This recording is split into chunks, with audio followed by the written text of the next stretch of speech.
হে ইমানদারগণ তোমরা তওবা করো। তো তওবা কে করে? সাগিরা গুনাহ যে করে সে তওবা করে?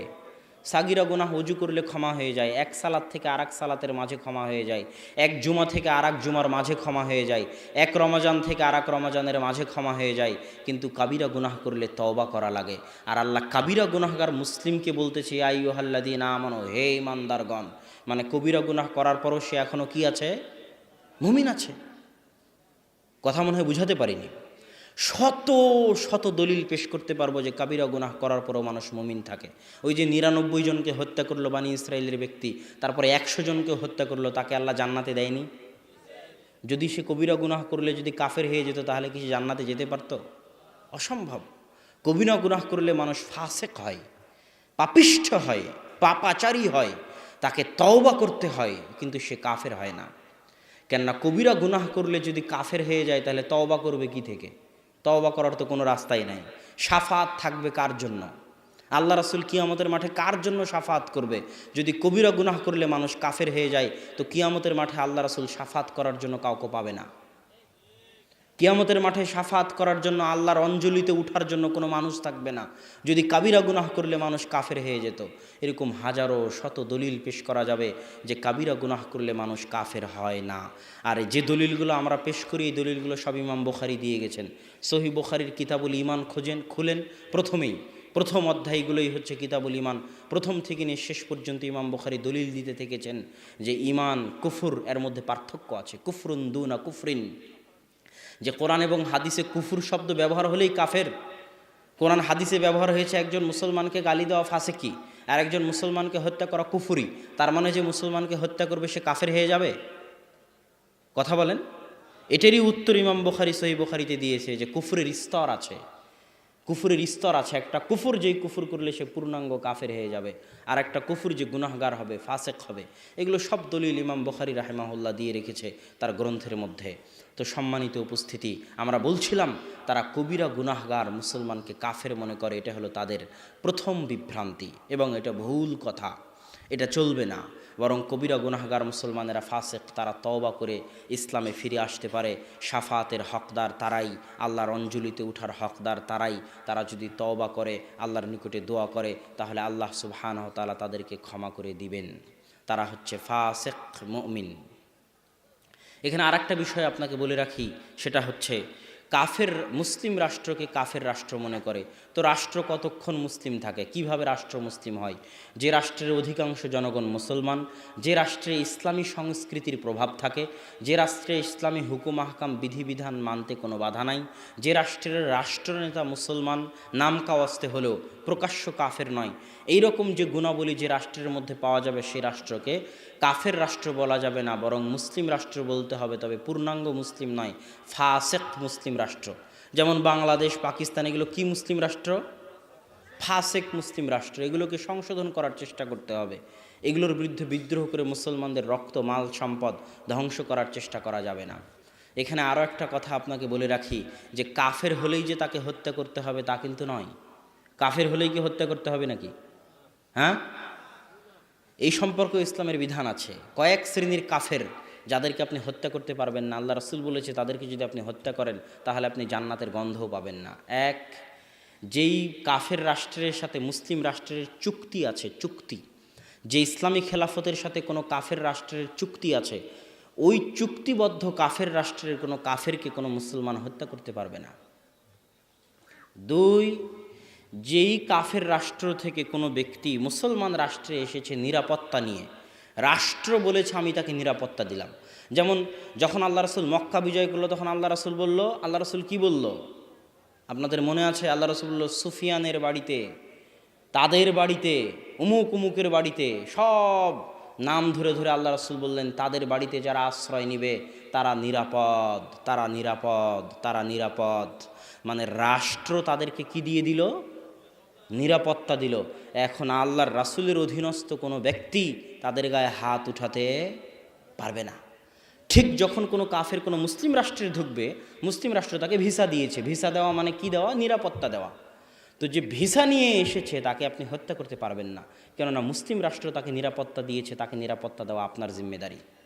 আপনার সরকার তাকে নিরাপত্তা দেওয়ার ওয়াদা করেছে, তাকে নিরাপত্তা দেওয়া আপনার জিম্মেদারি। যদি আপনি তাকে হত্যা করেন, আপনি জান্নাতের গন্ধ পাবেন না, আল্লাহ রাসূলের হাদিস। 3, যে কাফের মুসলিম রাষ্ট্রে বসবাস করে জিজিয়া দিয়ে, কর দিয়ে যে কাফের মুসলিম রাষ্ট্রে বসবাস করে, তার রক্ত হারাম, তাকে আপনি হত্যা করতে পারবেন না। শুধু তাই নয়, এমনকি যুদ্ধরত অবস্থায় যে দেশের সাথে যুদ্ধ চলতেছে তাকে বলা হয় দারুল হারব আর দারুল ইসলাম। দারুল ইসলাম আর দারুল হারবে যুদ্ধ চলতেছে। তো যে দেশের সাথে যুদ্ধ চলতেছে ইসলামিক খেলাফতের, ওই দেশেরও নারী, শিশু, বয়োবৃদ্ধ যারা যুদ্ধের মাঠে আসেনি, তারা কাফের হওয়ার পরও আপনি তাদেরকে হত্যা করতে পারবেন না। এটা ইসলামের নিয়ম। তো সম্মানিত উপস্থিতি, ইসলাম মানে, ইসলামের চেহারাকে আজ জঙ্গিরা বিকৃত করে ফেলেছে। যেখানে সেখানে আমেরিকা সহ বিভিন্ন দেশে বোমা হামলা করে মনে করতেছে যে না, এটা ইসলামে জায়েজ। জি না, ইসলামে শুধু রাষ্ট্রের অধীনে জেহাদ জায়েজ। রাষ্ট্র ক্ষমতা ছাড়া কিছু কিছু ইবাদত আছে যেগুলো ইসলামে চলে না। যেমন হজ রাষ্ট্র ক্ষমতা ছাড়া চলে না। মক্কায় কোন তারিখে, কয় তারিখে হজ হবে, আপনি বাংলাদেশ থেকে গিয়ে যদি বলেন আমি আমার তারিখে হজ করব, আর ওই আফ্রিকা থেকে এসে যদি বলে আমি আমার তারিখে হজ করব, হবে না। সৌদি বাদশাহ, সৌদি খলিফা, সৌদির যারা শাসক, তারা যেই দিন ঘোষণা দিবে যে এই তারিখে হজ হবে, আপনি যেখানকারই হন না কেন, আপনার দেশ যেখানেই হোক না কেন, আপনি যে মতই মানেন না কেন, যে ধর্মই মানেন না কেন, যে ফতোয়াতেই বিশ্বাস করেন না কেন, শাসক যেই দিন হজের ঘোষণা দিয়েছে সেই দিনে হজ হতে হবে। এটা ইসলামের নিয়ম। ঠিক ঈদ, আপনি এক গ্রামে আজকে ঈদ করবেন, আর একজন আর এক গ্রামে ঈদ করবে, এটা ইসলাম বিশ্বাস করে না। আপনার ফতোয়া যেটাই হোক, ফতোয়া একদিনে ঈদ করা হোক আর ফতোয়া আলাদা দিনে ঈদ করা হোক, কিন্তু রাষ্ট্র যেই দিন ঈদের ঘোষণা দিবে, আপনার ফতোয়া যেটাই হোক, আপনাকে ওই দিনে ঈদ করতে হবে। এরকম জিহাদ, ইন্নামাল ইমাম জুন্নাতুন ইউকাতালু মিন ওয়ারাইহি, ইমাম হচ্ছে ঢাল, তার পিছনে থেকে জিহাদ করতে হয়। ইমাম মানে রাষ্ট্রনেতা, তার পিছনে থাকা ছাড়া, তিনি সামনে থাকা ছাড়া যুদ্ধ হয় না। তো সম্মানিত উপস্থিতি, আমরা সঙ্গে দিচ্ছিলাম যে আমরা কাফের রাষ্ট্র, মুসলিম রাষ্ট্রকে কাফের রাষ্ট্র মনে করি, যেটা মনে করা ঠিক নয়। বরং যতক্ষণ মুসলিম রাষ্ট্র আছে ততক্ষণ সেই মুসলিম রাষ্ট্রের যাবতীয় বিধিবিধান মেনে চলা আপনার জন্য জরুরি। যেমন বাংলাদেশ একটা মুসলিম রাষ্ট্র, আমি মনে করি এই বাংলাদেশের মুসলিম রাষ্ট্রের নিয়ম হচ্ছে রাস্তার সিগন্যাল দেওয়া আছে। কথা কি বুঝতে পারছেন? তো আপনি যদি ওই সিগন্যাল অতিক্রম করেন, তা আমার দৃষ্টিতে আপনি গুনাহগার হবেন, আমার বুঝে বলে। কেননা আপনি মুসলিম রাষ্ট্রের নিয়মকে লঙ্ঘন করলেন। বাংলাদেশের নিয়ম হচ্ছে যে আপনাকে এই জায়গায় এই কাজটা করতে হবে, এই জায়গায় এই কাজটা করতে হবে। যতক্ষণ না ওই কাজ ইসলাম বিরোধী হচ্ছে, ততক্ষণ ইসলাম বলে তুমি ওটা মানো। কথা না বুঝাতে পারলে আমি ব্যর্থ। যতক্ষণ রাষ্ট্রের কোনো কথা ইসলাম বিরোধী না হচ্ছে, ততক্ষণ ইসলাম বলে তুমি রাষ্ট্রের আনুগত্য করো, রাষ্ট্র যেটা বলতেছে সেটা শোনো। যদি সেটা তুমি লঙ্ঘন করো, তাহলে তুমি গুনাহগার হবে। এটার নামই ইকামতে দিন। ইকামতে দিন মানে রাস্তাঘাট বন্ধ করে দিয়ে, রাষ্ট্রের বিরুদ্ধে বিদ্রোহ করে, রাষ্ট্রের মাল সম্পদ, ধন সম্পদ নষ্ট করে। বাংলাদেশের সম্পদ কার সম্পদ? আমাদের সম্পদ। কথা বুঝেননি? বাংলাদেশের সম্পদ আমাদের সম্পদ। তা আমি মিছিল মিটিং করে, জ্বালাও পোড়াও করে, হরতাল করে বাংলাদেশের সম্পদকে নষ্ট করতেছি, মানে আমার ক্ষতি করতেছি। আমি ফতোয়া দিয়ে, কাফের ফতোয়া দিয়ে বাংলাদেশের পুলিশ, আর্মি, র্যাবকে হত্যা করতেছি, মানে আমি আমার দেশের ক্ষতি করতেছি। এটা বুঝতে হবে। আমি ইসলামের ক্ষতি করতেছি, এটা বুঝতে হবে। কেননা প্রকারান্তরে এটা হচ্ছে ফাসেক মুসলিম রাষ্ট্র হলেও কাফের রাষ্ট্র নয়। অতএব এই ফাসেক মুসলিম রাষ্ট্রের প্রত্যেক জিনিস, একটা টাকাও আমানতের সাথে হেফাজত করা প্রত্যেক মুসলমানের দায়িত্ব।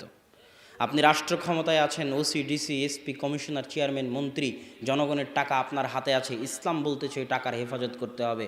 ক্ষতি করলে কিয়ামতের মাঠে জবাব দিতে হবে, আপনি একটা মুসলিম রাষ্ট্রের ক্ষতি করেছেন, ধ্বংস করেছেন।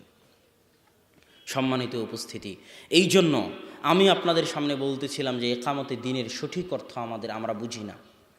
ইকামতে দ্বীনের সঠিক অর্থ বুঝতে গেলে আপনাকে বুঝতে হবে ইকামতে সালাত কাকে বলে। ইকামতে সালাত মানে কি ডাঙ্গিপাড়ার সব মানুষকে আজ সকালে গিয়ে ফজরের সময় পিটিয়ে মসজিদে নিয়ে আসবে, এর নাম ইকামতে সালাত। এখন ডাঙ্গিপাড়ার সব মানুষকে পিটিয়ে মসজিদে নিয়ে আসলাম, কেউ রুকু করাও জানে না, সূরা ফাতিহাও জানে না, ওযু করাও জানে না, তাহলে ইকামতে সালাত হলো না? হলো না। ইকামতে সালাত হলো না। একামতে সালাত মানে নিজে, আমি নিজে যদি আমার মধ্যে একামতে সালাত করতে চাই, তার মানে সালাতের যাবতীয় হুকুম আহকাম বিধিবিধান মেনে যেভাবে অজু করার সেভাবে অজু করে, যেভাবে সালাত আদায় করার সেভাবে সালাত আদায় করে যদি আমি নিয়মিত 5 ওয়াক্ত সালাত আদায় করি, তাহলে আমি আমার মধ্যে কি করলাম? জোরে কথা বলেন, কি করলাম? একামতে সালাত করলাম। এটা হচ্ছে ঠিক একামতে দিন। তার মানে একামতে দিন মানে আর একজনকে পিটিয়ে দিন মানাতে হবে তা না। একামতে দিন মানে আমার নিজের মধ্যে জন্ম থেকে মৃত্যু পর্যন্ত, পায়ের পাতা থেকে মাথার চাঁদি পর্যন্ত আমি ইসলামের যাবতীয় বিধিবিধান মানতেছি কিনা, যদি মানি তাহলে আমি আমার মধ্যে একামতে দিন করলাম। যদি আমার পরিবারকে মানাতে পারি তাহলে আমার পরিবারের মধ্যে একামতে দিন করলাম। এটা হচ্ছে একামতে দিন। নিজে মানার নাম হচ্ছে একামতে দিন, আর একজনকে জোর করে মানানোর নাম একামতে দিন নয়। সম্মানিত উপস্থিতি, সুতরাং একামতে দিনের আমাদেরকে ভুল ব্যাখ্যা বোঝানো হয়েছে। এখানে আরও একটা কথা আমি আপনাদেরকে বলে রাখি, সেটা হচ্ছে যে ইসলামের আরও একটা নিয়ম, আপনি বিচারপতি ছাড়া, বিচার ব্যবস্থা ছাড়া কাউকে হত্যা করতে পারবেন না। আর বিচার ব্যবস্থা যদি কাউকে হত্যা করেও তাহলে সে কাফের, এটাও নয়। যেমন ইসলামের নিয়ম হচ্ছে কেউ যদি বিবাহিত অবস্থায় জেনা করে তাকে হত্যা করতে হবে, তো যে বিবাহিত অবস্থায় জেনা করেছে সে কি কাফের হয়ে গেছে? হ্যাঁ, তাকে তো হত্যা করতে বলা হচ্ছে। একদল মানুষ মনে করে যে যে বিধানে হত্যার হুকুম আছে মানে কাফের হয়ে গেছে। জি না, ওই হত্যাটা তার জন্য কাফারা, সে জান্নাতেও চলে যেতে পারে। যে আরেকজন মুসলমানকে হত্যা করেছে তাকে হত্যা করতে হবে তার মানে সে কাফের হয়ে গেছে তা নয়। তাকে যে হত্যা করা হবে এই হত্যাটা তার ওই গুনাহের জন্য কাফারা, সে জান্নাতেও চলে যেতে পারে। ঠিক তেমনি বিচার ব্যবস্থা ছাড়া আপনি কোনো হুকুম বাস্তবায়ন করতে পারবেন না। যেমন ক্রিমিনাল ল, পৃথিবীতে যতগুলো রাষ্ট্র আছে, মুসলিম রাষ্ট্র আছে প্রায় 57-58টা মুসলিম রাষ্ট্র, সব মুসলিম রাষ্ট্রে ইসলামের পারিবারিক নিয়ম, ইসলামের সামাজিক নিয়মগুলো রাষ্ট্রীয়ভাবে মানা হয়। ইসলামের পারিবারিক আইন মানে বাপ মারা গেলে কত শতক আপনি জমি পাবেন, আপনার ভাই বোন কত শতক জমি পাবে, এটা কে বলে দিয়েছে? ইসলাম বলে দিয়েছে। ওটাই কিন্তু মুসলিম দেশগুলোতে মানা হয়, ওটাকে বলা হয় ফ্যামিলি ল, পারিবারিক আইন। তো ইসলামের পারিবারিক আইন রাষ্ট্রীয়ভাবেই মানা হয়। যেমন বাংলাদেশের সরকার আপনাকে হজের জন্য সহযোগিতা করে না? করে না? করে না? করে না? করে। বাংলাদেশের সরকার আপনার ঈদ বাস্তবায়ন করতে সহযোগিতা করে না? করে না? করে। তাহলে ইসলামের যেগুলো সামাজিক বিধিবিধান আছে, ইসলামের যেগুলো পারিবারিক বিধিবিধান আছে, সেগুলো প্রায় অধিকাংশ মুসলিম রাষ্ট্র মানে, রাষ্ট্রীয়ভাবে মানে। রাষ্ট্রগুলো কি মানে না? ইসলামের ক্রিমিনাল ল মানে না। অপরাধ সংক্রান্ত ইসলামের যে বিধিবিধানগুলো আছে এগুলো কোনো রাষ্ট্র মানে না, সৌদি ছাড়া। অপরাধ সংক্রান্ত কী আছে? চুরি করলে হাত কাটতে হবে, কেউ যদি মদ পান করে তাহলে 40 লাঠি 80 লাঠি পিটাতে হবে, কেউ যদি জেনা করে তাকে রজম করতে হবে, অবিবাহিত হলে 100 লাঠি পিটাতে হবে, দেশ থেকে তাড়াতে হবে। এই যে অপরাধ সংক্রান্ত যে আইনগুলো আছে এগুলো কোনো মুসলিম রাষ্ট্র, অধিকাংশ মুসলিম রাষ্ট্র মানে না। তো এখন আপনি কি জোর করে এই অপরাধ সংক্রান্ত বিধিবিধানগুলো বাস্তবায়ন করবেন? হ্যাঁ, এটার উত্তর কি? এটার দলিল কি? এটার দলিল হচ্ছে স্বয়ং খলিফা ওমর যদি কাউকে নিজে চোখে জেনা করতে দেখে তো খলিফা ওমর তার ওপর জেনার হদ কায়েম করতে পারবে না সাক্ষী ছাড়া। এটা ইসলামের নিয়ম। খলিফা ওমর শাসক, ক্ষমতায় আছে, স্বচক্ষে দেখতেছে জেনা করতে, কিন্তু তিনি হদ কায়েম করতে পারবেন না। বিচারক লাগবে, সাক্ষী লাগবে, সাক্ষী আসবে, সাক্ষীরা সাক্ষী দিবে, বিচারক বিচার শোনাবে, তারপরে হদ কায়েম হবে। এটা ইসলামের নিয়ম।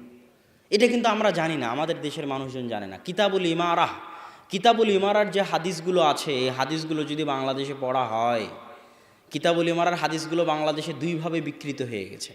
সহি মুসলিম খুলবেন, সহি মুসলিম খুলে কিতাবুল ইমারা বের করবেন। কিতাবুল ইমারার যে হাদিসগুলো আছে এগুলো বাংলাদেশে দুইভাবে বিকৃত হয়ে গেছে। এক, কিতাবুল ইমারার সব হাদিস নিয়ে চলে গেছে দল আর সংগঠন। বাংলাদেশে যত দল আছে, সেটা তাবলিগ জামাত হোক, জামাত ইসলাম হোক, হাস্যকর ব্যাপার যে কিতাবুল ইমারার সব হাদিস দল নিয়ে চলে গেছে। দলের আমির তো কিতাবুল ইমারাতে যে হাদিসগুলো আছে তার হাদিসগুলো ওর জায়গায় গিয়ে ফিট করা হয়, জামাতের যে হাদিসগুলো আছে সেগুলো দলের সাথে গিয়ে ফিট করা হয়। এটা গেল কিতাবুল ইমারার উপর প্রথম জুলুম।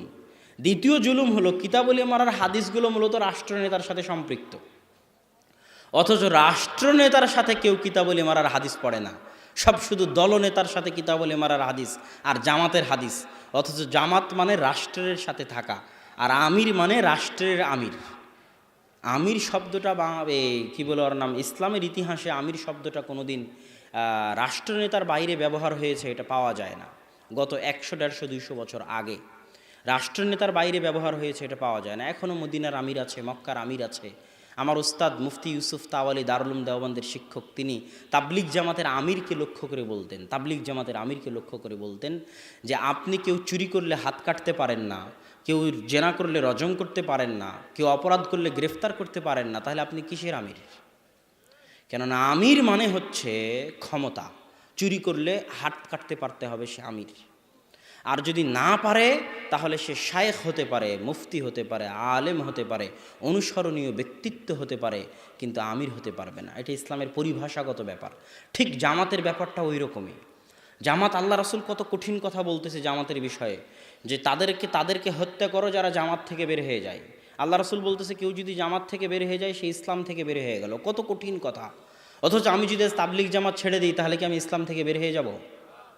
তাহলে তার মানে জামাত মানে দল নয়। জামাত মানে তাহলে কি? ওই যে আবু বকর রাদিয়াল্লাহু তাআলা আনহু বলতেছে যারা যাকাত দিবে না এদেরকে আমি হত্যা করব, এদের বিরুদ্ধে যুদ্ধ করব। তো ওমর রাদিয়াল্লাহু তাআলা আনহু বলছে কেমনে যুদ্ধ করবেন? এরা তো সব আশহাদু আল্লা ইলাহা ইল্লাল্লাহ, আশহাদু আন্না মুহাম্মাদুর রাসূলুল্লাহ এই কালেমা পড়েছে, এদের তো রক্ত হারাম, এদের বিরুদ্ধে তো আপনি যুদ্ধ করতে পারেন না। এটা কে বলতেছে? ওমর রাদিয়াল্লাহু তাআলা আনহু বলতেছে। তো ওমর রাদিয়াল্লাহু তাআলার কথা শুনলেনই না আবু বকর রাদিয়াল্লাহু তাআলা আনহু। আবু বকর রাদিয়াল্লাহু তাআলার ওই বাক্য কত কঠোর কঠিন সেটা আব্বুর যাকাতের বক্তব্যে শুনিয়েন, যে কত কঠোর কঠিন। যে লাউ মানাউনি কালান ইউদ্দুনাহু ইলা রাসূলিল্লাহ, ওমর শুনে রাখো, যারা আল্লাহর রাসূলের যুগে যাকাত দিতে আসতো, যাকাত দিতে এসে গরু ছাগল উটের সাথে গরু ছাগল উটের দড়িও দিয়ে যেত। আজ আমি আবু বকর আমার যুগে যাকাত দিতে এসে যদি গরু ছাগল উট দিয়ে যায় আর গরু ছাগল উটের দড়ি না দিয়ে যায়, শুনে রাখো ওমর যারা আল্লাহ রাসূলের যুগে ওসর দিতে এসে খেজুর গম ধান চাল দিয়েছে, খেজুর গম ধান চালের বস্তাও রেখে দিয়ে গিয়েছে, আর আমি আবু বকর আমার যুগে খেজুর ঢেলে দিয়ে বস্তা নিয়ে যেতে চাই, তাহলে আমি আবু বকর ওই দড়ি ওই বস্তার জন্য যুদ্ধ চালিয়ে যাব, হয় মরব না হয় মারব। তাহলে এরা তো সব মুসলমান, তো মুসলমানদেরকে আবু বকর রাদিয়াল্লাহু তাআলা কেন মারতে চাইলেন? দলিল, এরা জামাত থেকে বের হয়ে গেছে। কথা কি বুঝলেন? রাষ্ট্রনেতার আদেশ, বৈধ খলিফার আদেশ, বৈধ খলিফার নির্দেশকে অমান্য করে তার বিরুদ্ধে বিদ্রোহ করেছে, তার মানে জামাত থেকে বের হয়ে গেছে। এদেরকে এখন রাষ্ট্রনেতা হত্যা করতে পারে, ফাঁসি ঝুলিয়ে দিতে পারে, এটা তার জন্য জায়েজ। তার মানে জামাত মানে হচ্ছে রাষ্ট্র, খেলাফা, তার সাথে সম্পৃক্ত থাকা। জামাতের আরেকটা অর্থ হচ্ছে মসজিদের জামাতের সাথে সম্পৃক্ত থাকা। মসজিদের জামাতের সাথে যদি কোনো মুসলমান সম্পৃক্ত না থাকে তাহলে সে জামাতবদ্ধ থাকলো না, এটা ছোট জামাত, এটা হচ্ছে জামাতবদ্ধ জীবনযাপনের অংশ। ইসলাম একটা সংগঠনের মতো। ইসলামের নেতা মুহাম্মদ সাল্লাল্লাহু আলাইহি ওয়াসাল্লাম, ইসলামে মাসিক কিয়ানত দিতে হয়, ইসলামে বাৎসরিক কিয়ানত দিতে হয়, সেটা যাকাত দিতে বাধ্য। আর সারাদিন যত ইয়ানত দিবেন, যত দান করবেন, এটা ঐচ্ছিক। ইসলামের বাৎসরিক সম্মেলন আছে, যেমন তাবলিগ জামাতের আছে টঙ্গীতে, সেটা হচ্ছে হজ, যেতে বাধ্য যদি ক্ষমতা থাকে। ইসলামের প্রশিক্ষণ কর্মশালা আছে অন্যান্য সংগঠনের মতো, সেটা সিয়াম, 1 মাসের প্রশিক্ষণ কর্মশালা। ঠিক ইসলামের শাখা অফিস আছে, যেমন অন্য সংগঠনের আছে। মসজিদ হচ্ছে ইসলামের শাখা অফিস। যারা ইসলাম নামক সংগঠনের সদস্য থাকতে চায় দিনে 5 বার তাদেরকে মসজিদে হাজিরা দিতে হবে। হাজিরা না দিলে ইসলামের জামাত থেকে, মুসলমানদের জামাত থেকে সে বের হয়ে যাবে। এর নাম হচ্ছে জামাত, আর এর নাম হচ্ছে কিতাবুল ইমারা। কিতাবুল ইমারার হাদিসগুলো পড়েন, সব রাষ্ট্রনেতার সাথে সম্পৃক্ত। আল্লাহ রাসূল বলছে সে মারুক পিটুক তার তোমরা আনুগত্য করো। তো সম্মানিত উপস্থিতি, এখানে আরও একটা কথা বলি, যেটা বলছিলাম যে বিচার ব্যবস্থা ছাড়া আপনি কোনো বিধান বাস্তবায়ন করতে পারবেন না, স্বয়ং ওমর রাদিয়াল্লাহু তাআলা আনহু পারবেন না, এটা তো আমাদের দেশের মানুষরা জানে না। আরও একটা কথা বলি, জোরপূর্বক রাষ্ট্র ক্ষমতা দখল করতে হবে কি না? জোরপূর্বক জি না। কেন? আল্লাহ সুবহানাহু ওয়া তাআলা আপনার উপর যাকাত ফরজ করেছে। কখন?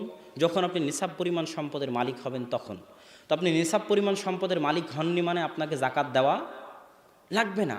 তো আপনি এখন ভাবতেছেন আমার তো যাকাত দেওয়া হচ্ছে না, তো জোর করে চুরি করে, বাটপারি করে, ডাকাতি করে নিসাব পরিমাণ সম্পদের মালিক হই, তারপরে যাকাত দিব। এটা কি চলবে? চলবে না।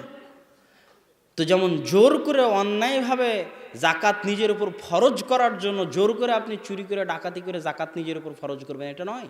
ঠিক তেমন রাষ্ট্রের ইসলাম, যে যেখানে ক্ষমতায় আছে সারা মুসলিম বিশ্বে আজকে বাংলাদেশের প্রধানমন্ত্রী শেখ হাসিনা থেকে শুরু করে, পাকিস্তানের প্রধানমন্ত্রী ইমরান খান থেকে শুরু করে, সৌদির বাদশাহ থেকে শুরু করে সকলের উপর যে যেখানে ক্ষমতায় আছে সকলের উপর ফরজ, সকলের উপর ফরজ, সকলের উপর ফরজ যে তারা নিজ নিজ দেশে ইসলামের বিধিবিধান বাস্তবায়ন করবে। যদি না করে তাদেরকে কিয়ামতের মাঠে আল্লাহর সামনে জবাব দিতে হবে। কিন্তু এটা আমার দায়িত্ব নয়, আমার উপর এখনো ফরজ হয়নি। কোনোদিন যদি আমার উপর চলে আসে রাষ্ট্র ক্ষমতা, তাহলে তখন আমার উপর ফরজ হবে। কথা মনে হয় বুঝাতে পারিনি। যে যেখানে রাষ্ট্র ক্ষমতায় আছে তার রাষ্ট্রে ইসলাম কায়েম করা তার উপর ফরজ। আমায় এখনো রাষ্ট্র ক্ষমতায় যায়নি মানে আমার উপর ফরজ নয়। আর জোর করে নিজের উপর ফরজ চাপিয়ে নিব, মারামারি করে, গণ্ডগোল করে, হরতাল করে, ভোট দিয়ে, অস্ত্র দিয়ে নিজের উপর ফরজ চাপিয়ে নিব, এটা সালাফে সালেহিনের পদ্ধতি নয়। এটা আহমদ বিন হাম্বল, ইবনু তাইমিয়া, মুজাদ্দিদে আলফে সানি তাদের পদ্ধতি নয়। অতএব এই পদ্ধতি থেকে বেরিয়ে আসতে হবে। সম্মানিত উপস্থিতি, আমরা যে আলোচনা করছিলাম এই আলোচনার সারমর্ম ছিল দুইটা বিষয়।